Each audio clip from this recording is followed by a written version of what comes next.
হে good guys, কেমন আছেন সবাই? আশা করি অনেক ভালো আছেন। তো আজকে আমাদের টিউটোরিয়ালের বিষয় হচ্ছে গিয়ে কীভাবে আপনি খুব সহজে আপনার অ্যান্ড্রয়েড ফোনের মাধ্যমে অ্যানিমেটেড গিফ পিকচার বানাতে পারেন।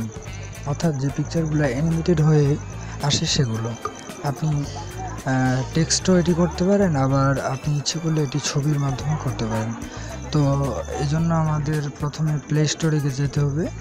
তো সিম্পলি আমি প্লে স্টোরে যাচ্ছি।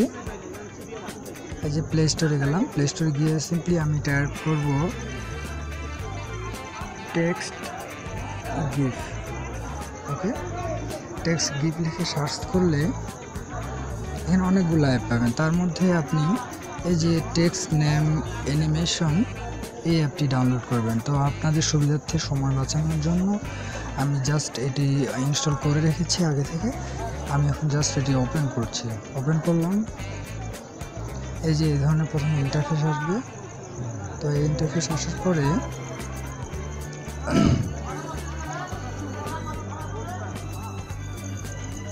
ইন্টারফেস আসলো। ইন্টারফেস আসার পরে আমরা এখানে মেক গিফ করব।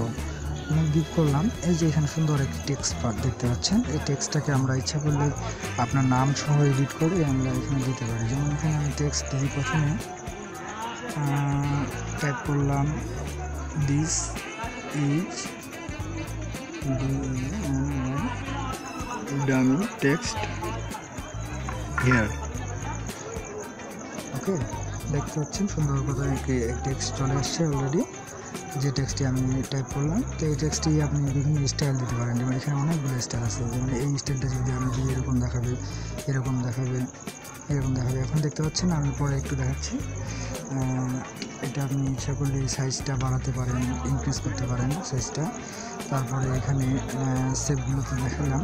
তারপর টেক্সটের আপনি ইচ্ছা করলে এখানে ফন্ট চেঞ্জ করে দিতে পারেন। যেমন আমি এই ফন্টটা যদি দিই টেক্সটের জন্য, এটা আসে। তারপরে এটা যদি এটা এরকম দেখাবে, তারপর এটা এরকম দেখাবে।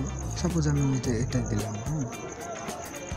তারপর আপনি কালার এখানে একটু মডিফাই করতে পারবেন, আপনার পছন্দ মতো কালার মডিফাই করতে পারবেন। দেন এখন যদি আমরা দেখি এই টেক্সটটা কীভাবে কেমন দেখাচ্ছে, দেখি আমরা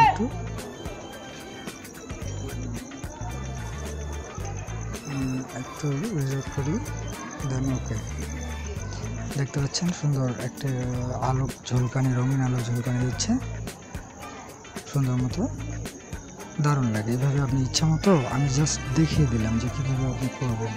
ইচ্ছা মতো আপনি ব্যাকগ্রাউন্ডে পিকচার আনতে পারবেন। আশা করি বাকিটুকু আপনারা বুঝতে পারবেন। তো ধন্যবাদ সবাইকে। আরও নতুন কোনো টিউটোরিয়াল নিয়ে আসবো। ধন্যবাদ সবাইকে।